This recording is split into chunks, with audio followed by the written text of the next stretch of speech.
I can't do that. Because if I give him a scholarship and he goes away and get into a fight, he will give the school a bad name. That's what they said. That's what they said. This person said this in front of you? Of course. Or they just told No. you? That's what he said. That's what he said. I was there. This is a local who said this? Of course. I was there. That local is still here today? Yeah. And guess what? He's an honorable man. But he said it. And guess what? That hurt my feelings. That hurt my feelings, and I was because it hurt my feelings because I was like, wow, you murdered me before you even give me a chance. Yes. You see?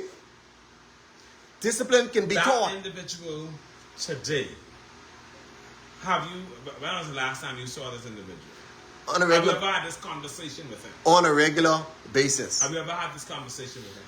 Reminded him? No. This is what you said. No, yeah, but I refuse to have the conversation with him because, you know, it started to, when I heard that my love for the game started to change, and I was already starting to look in different avenues.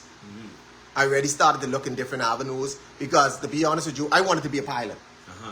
But I know that the support was not there. Okay. Right? My father was a worker. Okay? But it was not that he was working where he was making enough to survive, to take care of us and survive. Okay?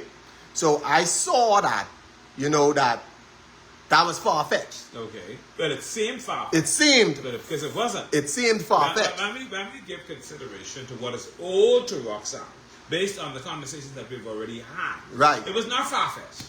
No. It was very much possible. It was possible. Very much within grasp. Separate and apart from that, Roxanne has quite a number of corporate citizens who could have helped with a number of these things. Yes. But guess what, too? You got to understand, you need people fighting for you. Yeah. You need someone to go out there. Okay, one time ago, we had a gentleman here, Craig Cates. One of Chris Cates' brother. He had the Boy Scouts and all of that, right? He used to go out and solicit whatever we needed to go camping every summer and these kind of things. You see, we need people with a heart for Roxanne who are going to say, listen, this young man has potential. Yeah. Let's see how we can help this young man. But we had a problem in Roxanne where, and believe me when I tell you this, we had people in Roxanne who used to look at us as young men and say, damn, there ain't gonna be nobody. Damn, there ain't this. People, I believe people offered to do things for us, you know. But because who was there didn't stand up and say, yeah, let them have it. They stood in the way more than anything.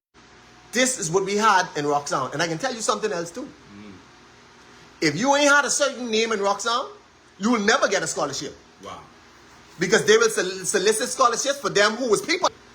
And that is why I am standing up for Roxanne the way I am standing up for Roxanne, because it hurts. It hurts to know that all us here together. But this one is seen as someone. Listen, I can tell you this and believe this, yeah? There were some of our classmates in Roxanne who had parties, and only certain names were allowed to attend the parties. was invited. Wow. Only certain names was invited. So if you were no, you in the same class as some of the children, but you wasn't invited because you was nobody, and they didn't want you around their houses. Wow. Okay. So all your other friends who was people was invited, and you was invited. How do you think you feel about that? You wouldn't feel good. It's hurtful. Yeah. And so, as long as I'm alive and well and in Roxanne,